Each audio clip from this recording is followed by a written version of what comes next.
Hello and welcome to Learning Factory.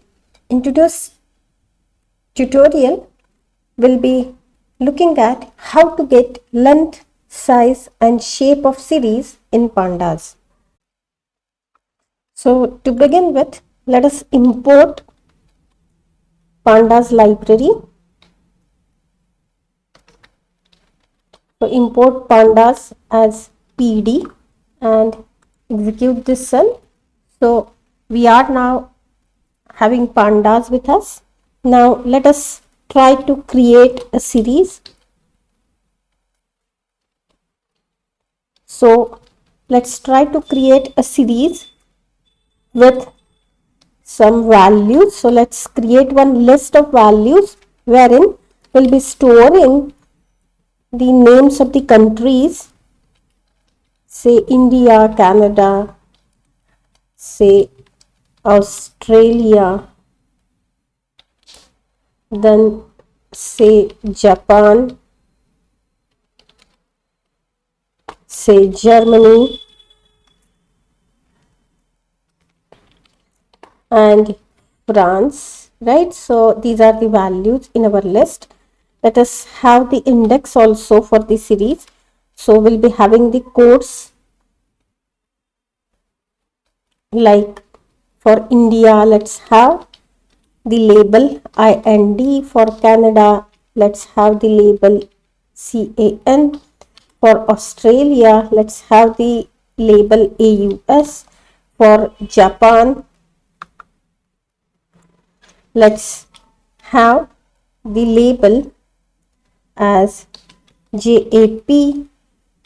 For Germany, let's have the label as GER, and for France, let's have the index as FRA. So these two lists are representing now the values and the indices for the series. So now let's try to create series as series 1 equal to pd dot series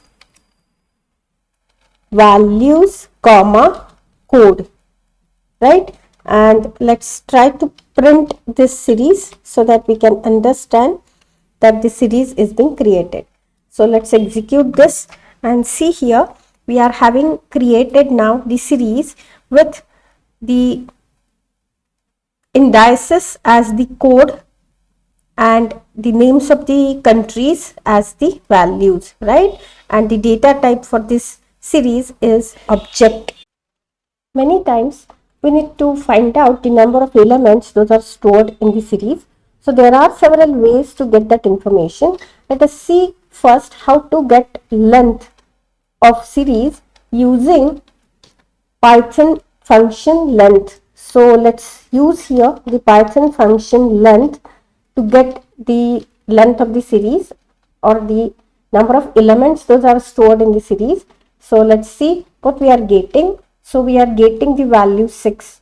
So we are having 6 elements in the series, and that is why we are getting this value 6. So this is one way to find out length of the series. So let's see now two properties of series. Those also are providing us the length of the series or the size of the series. So or the number of elements those are stored in the series. So the first way is to make use of the property of the series, and that is size, right? And another way is to use the property of the series, that is shape, right? So let's see what we are getting here. So see here, the size property of series is providing us the value 6. So this represents the number of elements those are present in our series, and this dot shape property of series returns a tuple, right, where the first item is the number of items, that is the row count in a series object, right? Now always in series we are having one dimension or only one column, and that is why we are only getting here 6 rows, right? Because only one column we are having, it is one dimensional series, right? So Please remember, this dot shape returns a tuple where the first item is the number of items, that is the row count in the series. So that's all with this tutorial. So thank you for watching and wishing you happy learning. Please subscribe this channel. Thank you.